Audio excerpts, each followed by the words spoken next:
बिस्मिल्लाहिर्रहमानिर्रहीम। नाजरीन, आप देख रहे हैं उम्मे न्यूज़। नाजरीन, जिस तरह कराची में तूफ़ानी बारिशों में कराची का जो अशर हुआ है वो आपके सामने है। इसी तरह पंजाब चुरंगी का अंडरपास भी भर गया, इसमें 2 लाशें भी निकाल ली गई और 3 गाड़ियां भी डूब गईं। आज तीसरा दिन है लेकिन अभी तक अंडरपास भरा हुआ है।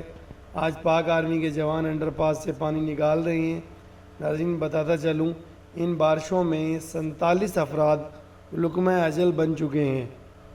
अभी की ताज़ा बारिशों में 17 अफराद लुक़्मा अजल बने। तकरीबन जो नशेबी इलाके थे इनमें 14 फीट तक पानी आया और लोग छतों पर चढ़कर अपनी जानें बचाईं और कुछ ने नकल मकानी कर कर अपनी जान बचाई। बाकी शहर में जो तबाही हुई है, गाड़ियाँ डूब गई हैं, लोग अपनी ज़िंदगियों से हाथ धो बैठे हैं और कहीं कहीं हुकूमती नुमाइंदे भी फ़ोटो सेशन करवाते नज़र आए हैं। कई NGOs भी लोगों के घरों में खाना पहुंचाते हुए नज़र आई हैं।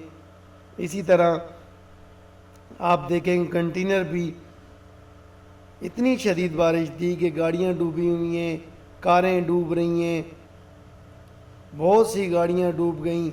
इसी तरह कंटेनर भी जो है ना, हवा की तरह जो है, जिस तरह रुई होती है इसी तरह ये भी तैरते हुए जा रहे हैं। देखिए, इतनी शिद्दत की बारिश हुई है जिसकी वजह से लोगों का जीना दोबर हो गया है। अल्लाह पाक हमारे कराची पर अपना ख़ास करम करे। पहले कोरोना ने दीवार से लगा दिया था, अब इन बारिशों ने तो लोगों से घर ही छीन लिए। अल्लाह पाक रहम करें। हमें दुआ करनी चाहिए कि अल्लाह ताला हमारे सब कराची बल्कि पूरे पाकिस्तान को ऐसी आफात से महफूज फरमाए। आमीन।